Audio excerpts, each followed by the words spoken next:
Merry Christmas and a Happy New Year, everybody. Now, I know you're probably saying, it's not Christmas anymore. Well, you're wrong, because unless I messed up, this video is going up on 12th night, the 12th day of Christmas, and that means it's still Christmas, so I win, actually. This is sort of a combined Christmas special and year-in review video. I made a year-in review in 2023, but then not in 2024, because when it came time to make that video last year, I was just like, I don't feel like it. So what I decided to do this year, instead of just speaking unscripted for however long about all the games that I played, I'm going to repurpose some stuff that I wrote for Backlogged and Letterboxd about different games, movies, and series throughout the year. So it'll sort of be like 12 interesting, smaller things that I wrote in this year. It'll be sort of like 12 really small micro videos in one. And also there's a surprise or two in there as well. So be on the lookout for those, okay? Also, this is a good time to mention that I now have a Ko-fi, however you say it, for this YouTube channel. If you appreciate the work that I do here, I would really love it if you could drop me a quick tip. I would really appreciate it. It would go a long way to motivating me to work on these and also just to helping me live. Thanks so much. On the first day of Christmas, Disco Elysium. I think we all die little deaths a few times in our lives, and I'm not referring to what the French mean when they say the little death. That too, but that's not important right now. Our dear detective wakes up Monday morning after having experienced one such death on Sunday night. I really am struck by the phrasing, I don't want to be this kind of animal anymore. I know I talk about this a lot, but my life used to be a lot different. I used to be a high school teacher, I used to live in America, I used to believe in the system. I was barely a person outside of these three facts, and in a few fell swoops my faith in the institutions that propped me up collapsed, and I felt like I was nothing, like the world was nothing, that the world was ending. I quit my job and moved to another continent in much more precarious employment, more or less as a fit of pique. That was one such death. The detective story doesn't end on Sunday night, obviously, or there'd be no video game. He gets up in spite of himself and finds some kind of reason to keep moving. That's where you come in, by the way. Regardless of his pitiable state. The whole city of Revachol and the district of Martinez in particular are in a similar state. It died a death, but still it continues. When I finally reached the island and met the deserter, I finally realized that I looked in the face of the living dead. The deserter died in the counter-revolution 43 years ago. He just never realized he could live again. He wouldn't even necessarily have to give up on his ideals if he could just acknowledge that the process needs to start again. Evil, child-murdering billionaires still rule the planet with a shit-eating grin, and liberals bend over backwards to justify it. It's easy to become bitter in these circumstances. In my worst moments, I've been guilty of it myself. On my bad days, I just want to climb back in my coffin of 21. But I have a new life now, and despite it all, I have more hope than I ever have. Despite the horrors, I believe in us. Sunrise Parabellum. On the second day of Christmas, Citizen Kane. The downside of being so many things to so many people is that when you're gone, so many of you remain. For most of my life, one of my worst fears has been the versions of myself and the life stories of others, and how they reflect back on me. When I'm gone, all those Juliettes will scatter to the four winds, never to truly be reassembled into a completely true picture of the genuine article. We can't control every narrative. Desperate need to be loved and still hungry? Those are also Juliette traits. On the third day of Christmas, Metroid Prime. Let me tell you why this game makes me horny as hell. First thing you ought to know about me is that I am quite a lesbian. The other thing you need to know about me is that I've been fixated on Samus Aran since I was like 4 years old. This game makes me feral because it's one of the best at really letting you embody a character, and that character happens to be Samus. Now I know it's 1000% hack video game criticism to say, it really makes you feel like Batman. But let me cook with this. Most first-person games barely consider the implications of seeing through someone's eyes. Gordon Freeman and Doomguy may as well be cameras on wheeled tripods by comparison. Rain impacts Samus's visor and stays there briefly as droplets. The visor can also get covered in lava and alien blood. A brief light will cause Samus to see her own reflection in the visor, and it can even go to static due to electrical interference. Unlike in many first-person games I've played, the weapon bob is exaggerated and corresponds excellently to the sound of Samus's footsteps. Combined with the Prime Trilogy Samus's deliberate pace compared to her two-dimensional counterpart, it gets across the feeling of stomping around, grunting and sweating in a heavy suit of alien battle armor. I've criticized the Prime Trilogy in the past due to Samus's lack of dialogue. It's a little pet peeve of mine that people call Samus a silent protagonist, considering that she has dialogue in more of the 2D games than not, and because there's an implication that the Prime series logbook entries are written by her. However, the reason she doesn't speak is that you're Samus. Your internal monologue is her dialogue. Retro Studios accidentally did some freaky lesbian shit here. They've invited you into the body of a beautiful woman to be possessed and consumed by her and vice versa. It's so lesbianic that I'm actually getting a little lightheaded writing this. Or maybe I'm just horny for Samus, I don't know. On the 4th day of Christmas, Demon Souls. Midway upon the journey of my life, I found myself wandering on a distant continent. I should explain that I'm an exile from the land of the Yellow Rose, where I spent my youth. Feeling that the land had no place for me, I forsook it and went abroad, most likely never to return. When I was early in my days as a lost soul, I met Mother Tiresias in a vineyard at the foot of a mountain. Later writers tell us that the gods of Olympus changed her form, but she told me the truth, she had done so herself. I became her bumbling apprentice and learned sorcery from her for a period of a year and 4 months. Satisfied with my abilities, she sent me forth on my journey. Sadly, when before I was exiled, now was I doubly so. My homeland does not take kindly to sorcery. I wandered through many lands in my banishment. 3 of the ones that stuck most in my memory were Lordran, Drangleic, and Lothric. Though they now lie in ruins, this did not dissuade me, scholar of the old world that I am. I'd wanted to visit Great Boletaria, since I'd heard its architecture was greatly influential on these latter 3 states. But I hit a snag. Getting a visa for Boletaria is a pain in the fucking ass. In the end, though, I finally had one in hand with help from a friend. I said my goodbyes to my traveling companions, and boarded the ship for the land shrouded in fog. I was pleased to discover that what people said about Boletaria and its 3 successor states was correct. Boletaria is like them, but a little bit stranger. I liked it a lot at the beginning. Naturally, when one travels to a ruined country full of monsters, having proper equipment is essential.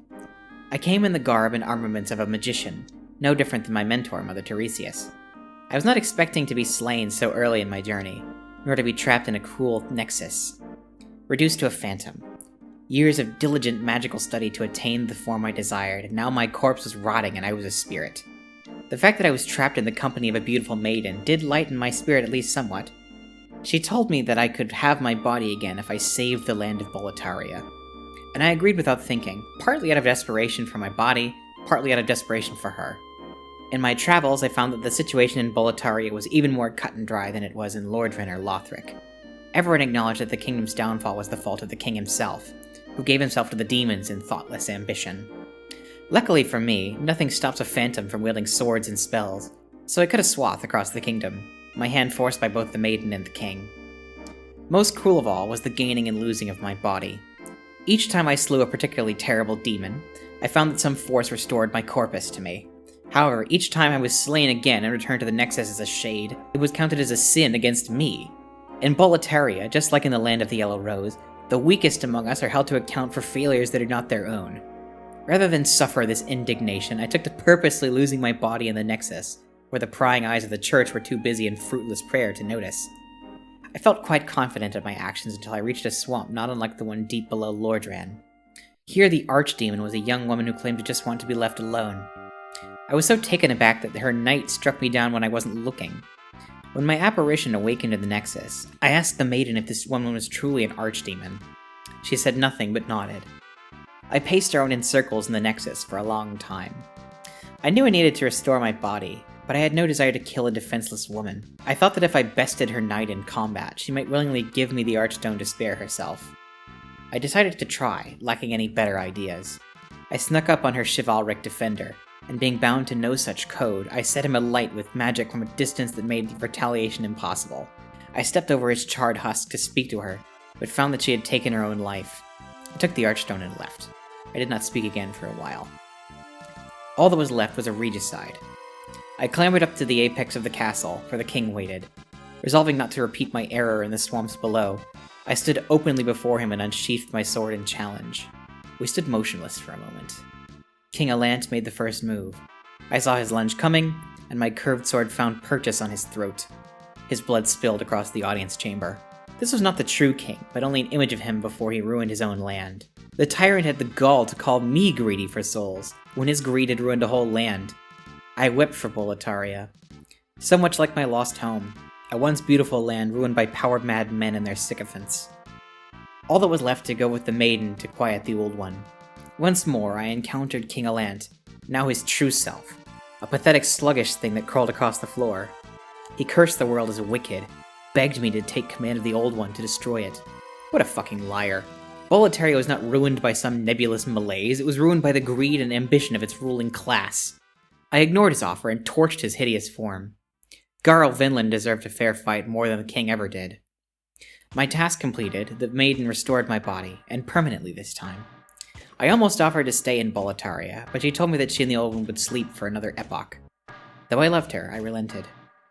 The Nexus showed me for what I am, a lost soul. I was made a lost soul by the hatred of my homeland's rulers. King Alant was no different. My body restored, I was eager to leave this cursed place and return to my wanderings. Though it was filled with heartache, I am grateful to Boletaria. I understand myself all the better now, and I think, maybe, my soul is ever so slightly closer to finding its seat. On the 5th day of Christmas, Armored Core. Weird game to beat in the middle of a crisis of confidence. Armored Core is an insidious little game, and I say that with love. It wormed its way into my head slowly and somehow ameliorated and worsened my personal crisis. As a relatively early 3D game, the environments tend towards barren wastelands and mazes of metal, concrete, and glass. Between all the missiles, beam sabers, and acrobatics, the Raven is more or less a glorified gig worker. It's an insidious game because for all the fun you're having, you're still a hyper-exploited murder machine in a superstructure almost unfathomable to comprehend. The underground missions being literal superstructures almost unfathomable to comprehend, that's hyperbolic, you have an auto map, only reinforces that tone. Like I said, it's a weird game to play in the middle of having a personal crisis over being a hyper-exploited glorified gig worker navigating a maze of glass, concrete, and metal too large for me to feel like I have any influence over it whatsoever. I wish I could tear out Hustler 1's circuitry with my teeth. Then maybe I could at least rest for a moment. On the 6th day of Christmas, Metroid Prime 2 Echoes. I came away from this game frustrated on the replay. On the one hand, I like almost everything about the way this game plays, its production, its design, its gimmicks, and its music much more than the first. The plotline, on the other hand, is a very different story. I grew to appreciate Prime 1's story a lot more on my recent replay. When Samus arrives on Talon 4 on that game, the planet is already further along in its decay due to the meteorite. All of the conscious beings on Talon 4 are dead, and Samus' actions for the planet take on a funerary character, religious rites so that the Chozo can rest in peace. Talon 4 will never recover, but can at least have a proper burial. Prime 2 tries to further develop the ideas presented in the first game by showing the effects of a meteorite's impact on a planet where conscious beings still live. However, it squanders that potential. I am not opposed to the two worlds gimmick, but Prime 2 falls into a fatal flaw common in speculative fiction. The conscious inhabitants of the planet Ether are the Luminoth, and the inhabitants of Dark Ether are the Ing. The Ing's fatal flaw as an antagonist is the fact that they have no character traits aside from being the other. It's a staple of pulpy genre fiction to introduce a species whose sole purpose is the other in order to justify the protagonist mowing them down in droves. Once you realize that the Ing have no depth beyond being the enemy, it really harms the game's narrative. All the Luminoth are dead or in stasis, except for the one who sets Samus on her journey. You can read their writings in journals all across the planet, and it does not paint a flattering picture of the Luminoth. Basically, every lore entry is, our world was perfect until the Ing, and every dead Luminoth or Luminoth statue you scan tells you, I died gloriously fighting the other. Nasty. Hate that. Despite being the through line of the whole trilogy, Phazon barely even comes up in the story, and Dark Samus is just kind of there, completely inexplicably unless you 100%ed the first game. I wouldn't be opposed to the idea of the trilogy's overarching narrative being put on the back burner if the pot on the front burner smelled nice, but unfortunately it smells pretty fascist. Again, that's really frustrating to me. I think the game design is in many ways better and more interesting than the first, but the story is several downgrades by comparison. Could the villain not have been a faction of the Luminoth that wanted to exploit Phazon or something? Like, I just came up with that off the top of my head, and that's way more interesting conflict to spend like 20 hours with. It's just frustrating. By the way, everything I said about being horny for Samus in my Prime review is still true. Samus is my mom, and I mean this in a horny way.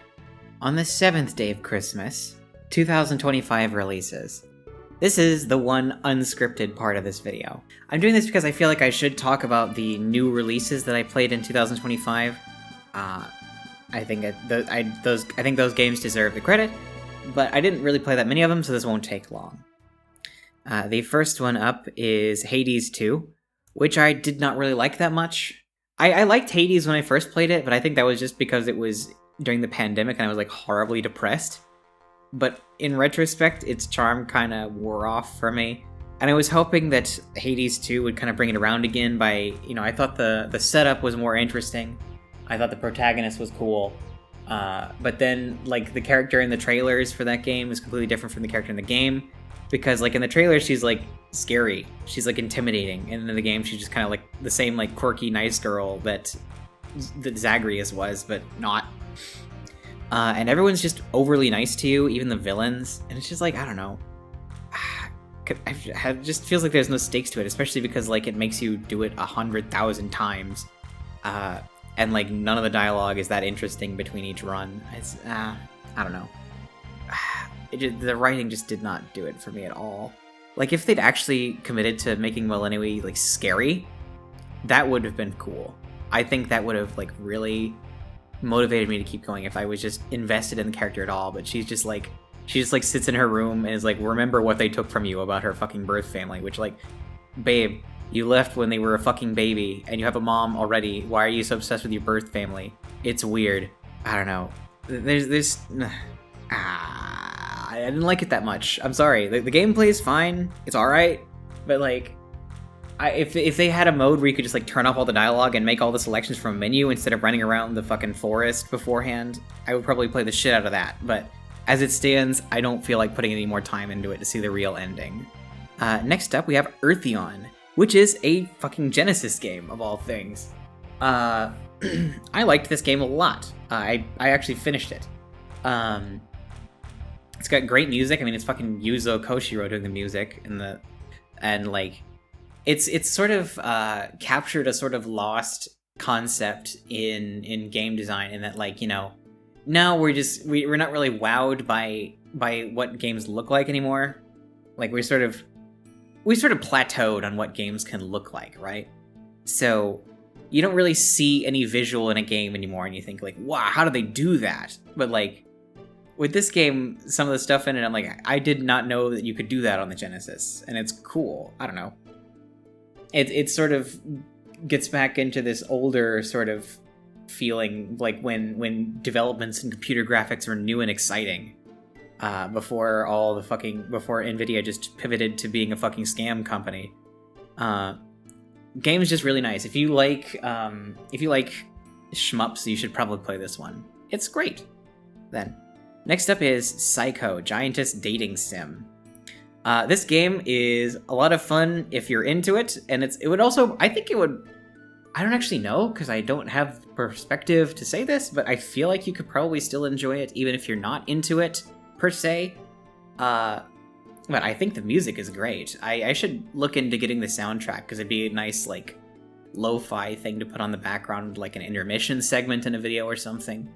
But I liked the characters a lot. I thought the conversations were interesting. I like that the first character who dies is a chaser. That's funny to me. Give this game a look if you're into it, or if you're not, I say. If you're not, don't sue me. Fucking whatever. And lastly is Beyond Citadel. I played this because I thought the idea of, like, sort of a more tactical take on sort of the throwback shooter formula would be interesting, but once you upgrade your character, it stops becoming, it really stops playing much like a tactical shooter, and really just becomes more like Quake, but you have to manually reload, which is as bad as it sounds. Like, if it played like the early game the whole way, I would have been way more into it. But as it stands, I didn't finish it just because I was like, I don't know. The combat just stopped being interesting, and the story wasn't grabbing me either because it was so vague. I just had nothing to latch on to after a while. Like, if the combat had stayed like it was in the early game, I would have finished it most likely. I'm realizing how harsh of a critic I'm being this year. I promise I'll play more stuff in 2026 so I can be more positive about more games. I'll try to anyway. You should tip me on Ko-Fi so I can afford to buy new releases in 2026. Anyway, on to the next segment. On the 8th day of Christmas, Resident Evil 1 and 2. I'm gonna do this once a year, and it'll be a record of my progress, so it's not much this year, but it'll be better next year. Im Juni dieses Jahr dachte ich habe Resident Evil 1, 2 und nie auf PS1 gespielt. Es ist wichtig, dass ich das tun, ich glaube. Aus Versehen habe ich RE 1 und 2 auf Deutsch statt auf Englisch heruntergeladen. Für eine Minute sagte ich mich, vielleicht ich eine Englisch-Version finden soll.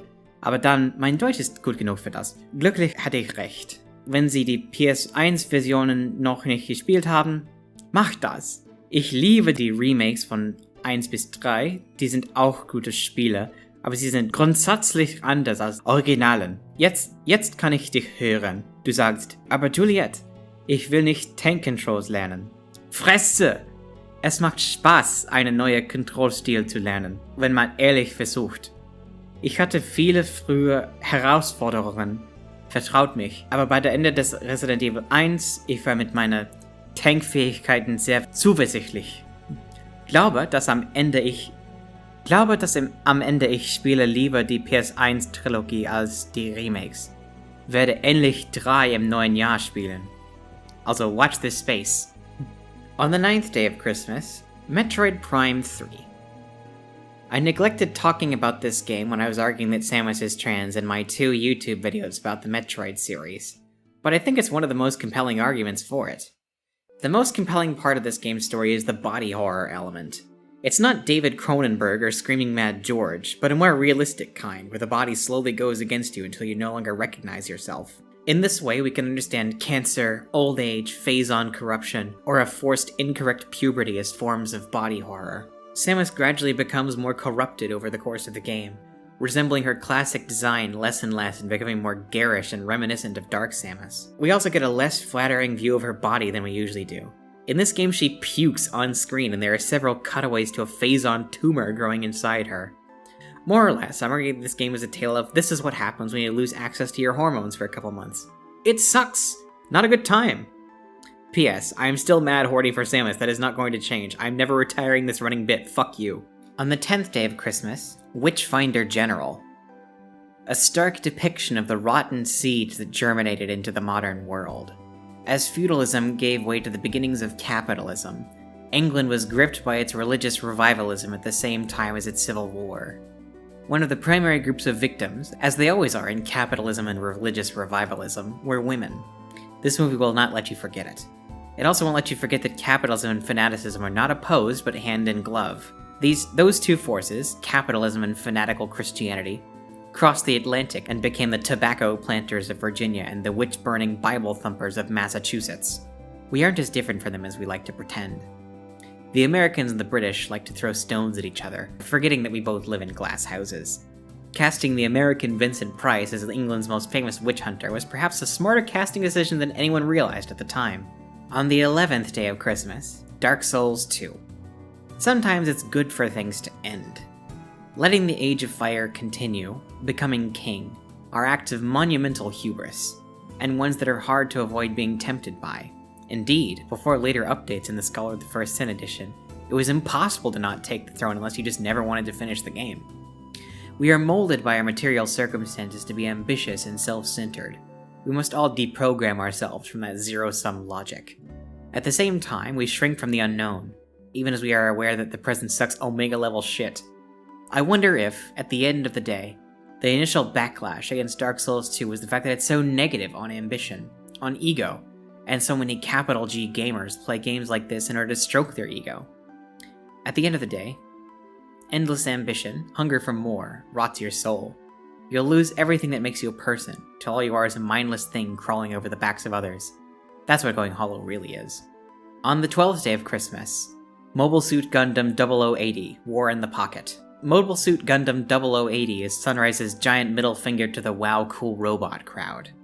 It consistently puts takes from those kinds of people, like Xeon is better because Zaku's are better than Jim's, and being excited for another war to break out in the mouths of immature preteen boys.